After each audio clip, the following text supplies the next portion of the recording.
Well, thank you very much for having me. As Mike had mentioned earlier, he didn't give me a small niche topic to talk about. He left it rather broad. It was just like the conventions or the thing is about synod walking together broadly. So I said, well, I can talk about that a little bit. And so yes, I do think it is a little more like a three-legged race.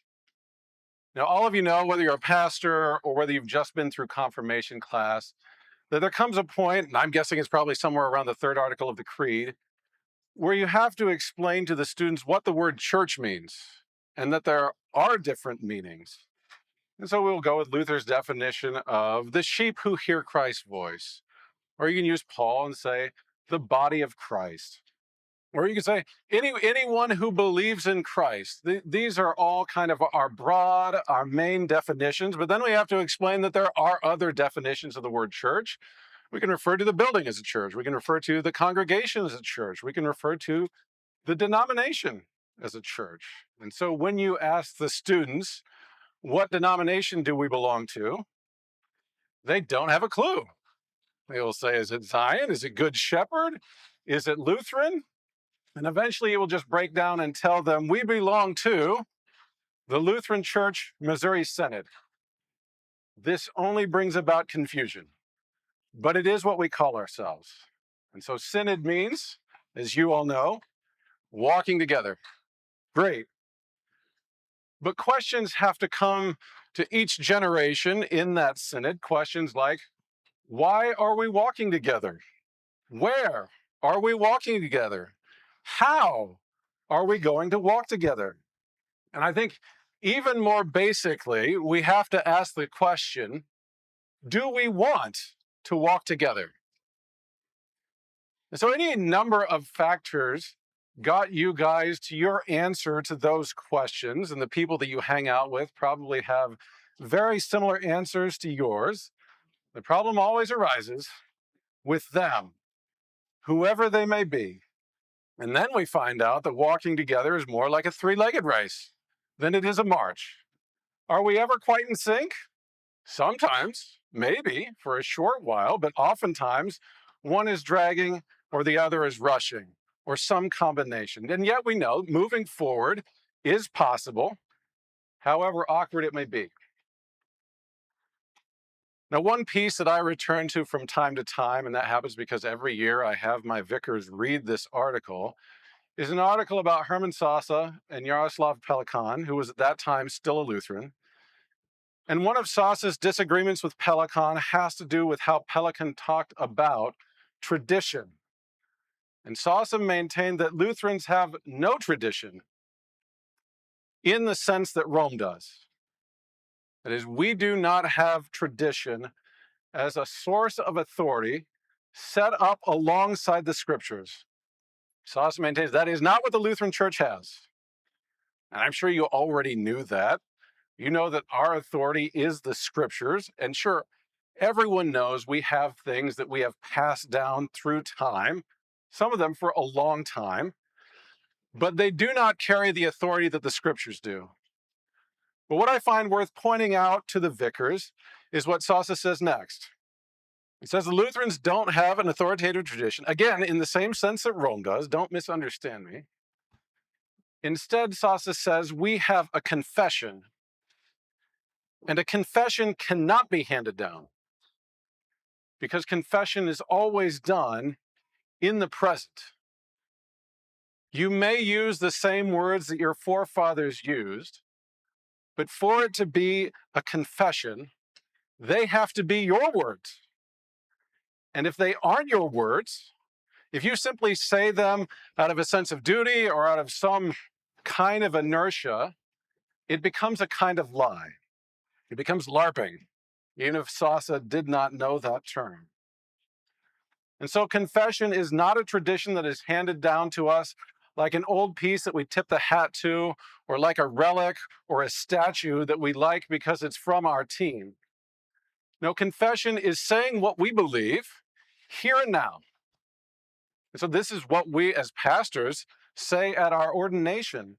Yes, I make these confessions my own because they are in accord with the Word of God. And the same goes for all of us in the confirmation rite? Do you confess the doctrine of the Evangelical Lutheran Church to be faithful and true? Answer, I do. So also with synod. At some point, we have to recognize it is an act of volition. It has to be our synod. We have to want to. And that we today, this generation, has to sort through the questions that I mentioned earlier. And assuming that we agree that we do want to walk together, we have to figure out how to do so. And that is always a continual process, just like doing anything with a family or a church or some other group. It works one way for a while, and then as people age or the conditions change, so does how you do things, at least in some ways. And obviously, this is one of those things that is easier said than done. Our synod, although, as you pointed out, shrinking for a while now, still has over 1.5 million members on paper, which is still a lot of people to walk together with. And so it doesn't always go well or easily. And that is simply a truth of life, guys. Anytime we are working with others, there are going to be issues. And one of the points I want to put forward tonight is that we should see this struggle of working with others as a feature as well as a bug. That having a synod at all means that we get to work together, we get to support each other, we get to encourage each other. And we know that going alone is hard. Going it alone has several drawbacks, even if it may be necessary at times. But working and wrestling with others has advantages as well as irritations. You all know that the struggles exist at least in part because we are all working with sinners, not just them. Right? You and I, everyone in this room, all the guys outside of this room, even the ones that we agree with, are all sinners. And so we need brothers to help each and every one of us. We need brothers to rebuke us. We need brothers to challenge us and encourage us. And all of that stuff is good for us. Psalm 133 famously begins, "Behold, how good and pleasant it is for brothers to dwell together in unity." And indeed, I think we would agree. That is great. I would then point out, though, the next line in the psalm. I mean, from the context, I can see that David means it to sound like a good thing, but I have a beard half the year. I still wonder, because David says, "It is like precious oil upon the head, running down the beard of Aaron, running down on the edge of his garments." So David says, the dwelling together in unity is like having oil poured over your head, being anointed, so much so that it runs down over your face and your beard and gets all over your clothes. So when I read that verse, I say, hold on, is that good or bad? Is that a feature or a bug? To which the answer is, yeah, that is what dwelling with siblings is like. Such a synod. Maybe the simile works. There's been much discussion this past decade over whether the United States is a creedal nation. We can have arguments about that some other time. What cannot be denied is that synod is a creedal nation, if you will.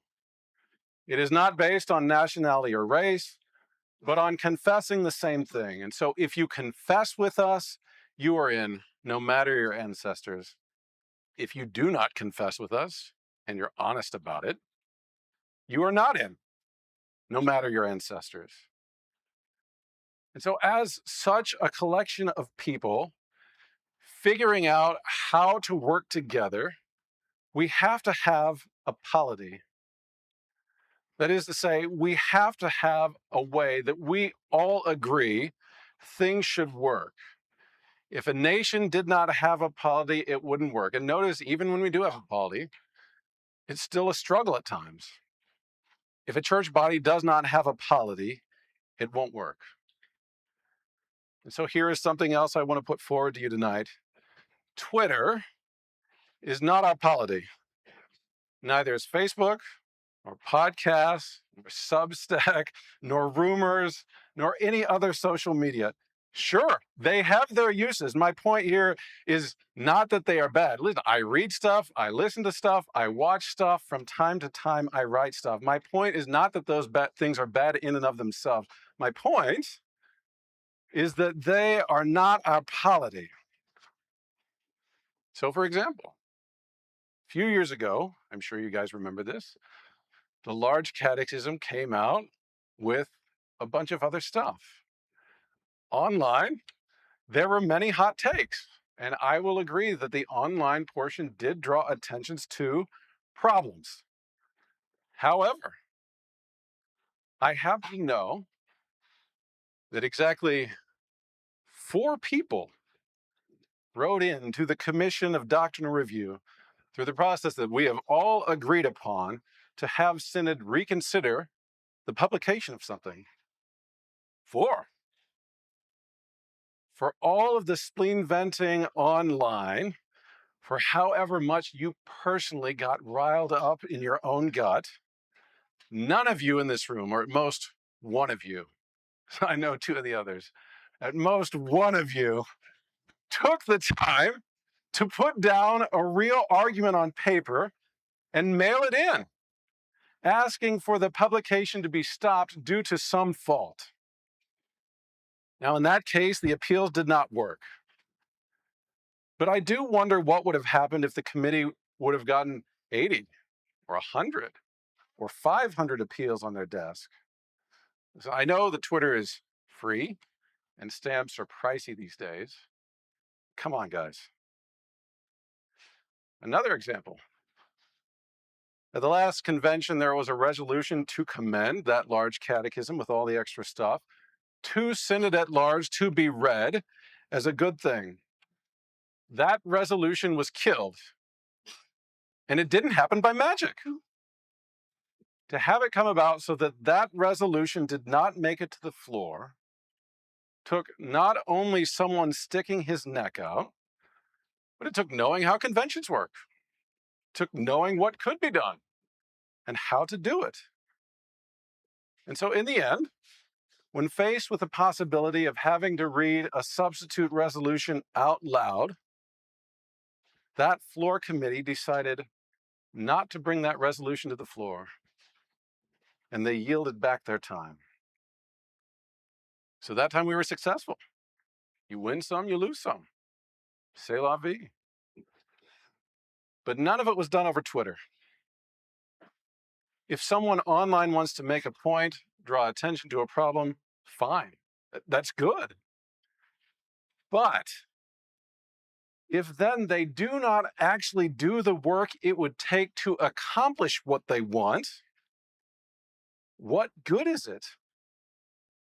What good would it be to issue advice or to receive advice about how a good father would think and speak and act if you don't actually try and think and speak and act those ways? What good is it to complain about how the government runs if you never reach out to your representative, or you never vote, or you never try and get anything done? Like John Mayer, you just waiting on the world to change? Shocked when it doesn't? You just assume the system is against you? I'd also add this. None of those things that I just mentioned were done in smoke-filled back rooms with the Illuminati. This wasn't the old boys club. This was a few pastors knowing and working according to our polity. And yes, Mr. Wood, I already hear you. I know you've got an objection. Are there times when polity fails? Yes, obviously. It was designed by humans. The offices are all filled by humans. So of course it falls short at times. There are times when wrong things pass. There are times when good things get struck down. That is all true. But we have to have a system agreed upon for people to work together, or else we won't work together. You know this is true at the congregational level too. If church budgets only worked on rumor and connections rather than voters' meetings, every one of us would be fed up. You can't run any kind of organization where no one knows how or when or where to do things, how to change things, how to spend money, etc. And yeah, I know rumor and connections are there, and they can do a lot. But maybe less than you think, certainly less than you think at a synod level. We are still a small enough synod that all of you should know that. All of you can call up your DP or someone else you trust who knows what goes on and just ask them. Just ask them if convention is rigged. Ask them if the COP is full of skull and bones members. And if you ask them, they will laugh at you because that's idiotic. If you really thought that's how it was worked, why are you still here? Would you be a member of a congregation that never presented a budget? That never voted on what to do with your offering? You'd be a member of an organization if you thought that the leadership was a puppet for a nefarious gang? I think the answer is no. So we have to work together, and we have to work together with them. Now, whoever you consider them to be, I think we need to put the best construction on it. And by that, I mean that I think we should start with the notion that we are all brothers in the same faith.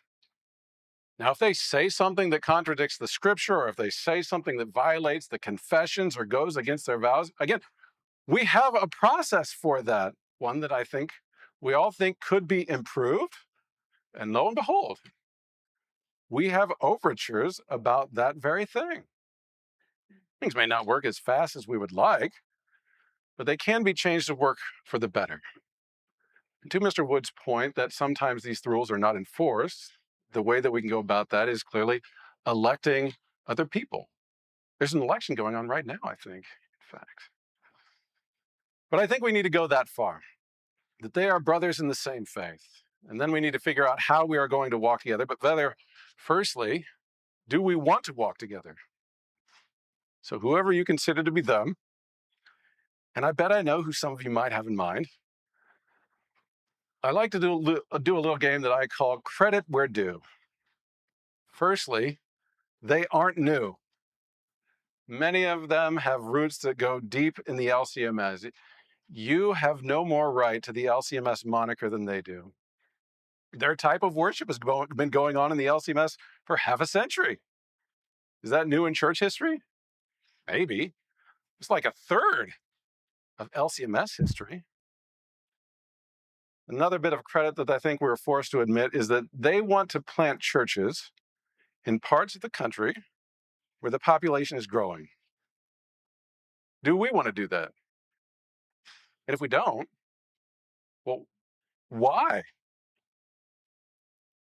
Do we want to just cede large swaths of the country where the population is growing to others? You have members who winter down there. You may have sons or daughters who move down there for work. You may move down there after you retire. Do you want LCMS churches that look like the one you go to in those places? And if you lament the reports of your members and when they return from their snowbirding, do you want to plant a church there? Does the ACELC or any other organization, quote unquote, on our side, want to help with that? The church we're meeting in right now benefited from having a faithful pastor. Absolutely true. But it also happened to be in the right place at the right time. Lincoln grew this way, and Good Shepherd grew. That's fantastic. Do we want that for other growing places? And maybe we haven't thought along those ways yet, but now that the issue is coming up, do we want to? Do we want to send faithful men there? And if not, why not? If we do, why aren't we? It takes organization. It takes funds. It takes willing men. We want to critique them for going outside the system, specifically this time for the training of pastors. But I ask you, do you even want to work together with them in the system on that kind of thing? And if you don't, what is the move? It's either through the polity or outside of it. Which is it going to be? And if they respond with something that has been, I think, one of our favorite slogans from time to time, and maybe so there's some slogan drift here, I don't know, but if they respond with synod is only advisory, what do we do with that? And so that is the credit Now, I know you have a bunch of yeah buts. I know you have a bunch of complaints. Yeah, I do too. I'm pretty sure one of the complaints, something that we would say is quote unquote their problem, is becoming ever more like the world in how they speak and act, and less like how Lutherans have spoken and acted for the last 500 years. True. And I will sit beside you all day long, making the case for the liturgy, making the case for the liturgy in this time and culture. I will do that with you all day long. But at the same time, I refuse to say that those who do not use setting 3 aren't Christian. Are your snowbirds who go down there for a few months of the year not Christian during those months? If it is setting 3 or nothing, I actually think you might be an Episcopalian. But that's not a rabbit trail I want to go down. The question before us is, do we want to walk together? And if the answer is no, I think we have to tread carefully. It is one thing to have others call you sectarian because you practice closed communion or something like that. But guys, it is another thing to actually be sectarian. Pieper defines a sect as a church body which has established itself as a separate organization on the basis of unscriptural doctrines. We might say that it would be to set up other man-made markers, other authoritative traditions for the church, and to insist that people must do them, or they are outside the faith. It is one thing to have a polity for good order. It is another thing to insist on your polity or your bylaws or your man-made traditions as the mark of Christianity. Remember, Jesus did actually tell the disciples at one point, the one who is not against us is for us. That is an irritating verse. I know, but it comes from the Lord. So we have to deal with it. The reality is that every congregation, and certainly synod, will be in some ways broader than we want it to be. That people will do things, think things, say things that aren't how we would do them or think them or say them. And then we have to ask ourselves, well, what are the boundaries? When is someone actually out? When should they have their franchise removed? Looking at it another way, we can ask ourselves, which brothers can we chat with and possibly correct, or which do we have to mark and avoid? So we need to decide if we want to walk together, and if we don't, we have to figure out what exactly that means. As a side note, we could recognize that dividing yet again would again play into the hands of those who said the Reformation will bring about more and more splintering of the earthly church. Right? This is something that Professor Grobine noted about people finding inspiring about the Catholic or the Orthodox Church, because at least they say they've been around a long time. And so we have to decide if another splintering is worth that. Is it worth having to tell your next confirmation class, that the denomination we belong to is the LCMSQIA++. And we know that to have to do so would be a shame. But there are a few examples in the scriptures I can think of where some kind of parting of the ways happened. There's another time where I can think of that they decided to stay together. So we have to decide, is this a Barnabas and Paul moment from the end of Acts chapter 18? Or is this a Peter and Barnabas and Paul moment? Galatians 2. Remember at the end of Acts chapter 15, there comes a point where Paul and Barnabas want to go off on another visitation of their churches that they'd been to before, and Barnabas wants to take along John Mark. Paul disagrees vehemently. Verse 40 says, "Then the contention became so sharp that they parted from one another." Now, there is no indication at that point that either Paul or Barnabas considered the other to be outside the faith. They just agreed to go different ways, but assumed both of them were working towards the same goal. They literally did not walk together, but they acknowledged each other to be brothers. Maybe another example would be the splitting of the northern and the southern kingdoms, where God tells the south, do not attack the north, your brethren. What the North did after that is on them. But God says that the division was from him. And what God told Jeroboam at the beginning was very similar to what he told a young David. So there are a couple ways, maybe even three, if you include Jesus' words to the disciples in Mark 9, where division is possible, but we agree that the division is among those of the faith. A different choice would be Galatians 2. Again, division is forming. Peter and Barnabas and the Jewish Christians were eating separately from the Gentiles in a way that Paul indicates is possibly leading astray from the faith. Now, Paul does not go so far as to say that Peter is out, but he rebukes him publicly with this warning. Now, if Peter had stood up and insisted on his own way, I'm sure things would have escalated to a greater division. Yet see what Paul does there. He insists that they sit down and eat together despite their differences. Now, I imagine that next meal was rather awkward, probably a lot quieter. But it showed that the church was united behind their confession of the same faith and not divided over lesser matters. That is the kind of wrestling with each other. That is the kind of challenging each other that I said earlier. That is a feature, not a bug. But the danger was real, and Paul warned the Galatians against it in strong terms, as the rest of the letter makes clear. That's the kind of being your brother's keeper that we, I think, need to be to others, and we need them to be for us. So which situation are we in? Just remember, it is not a right that we all get along and things go swimmingly together.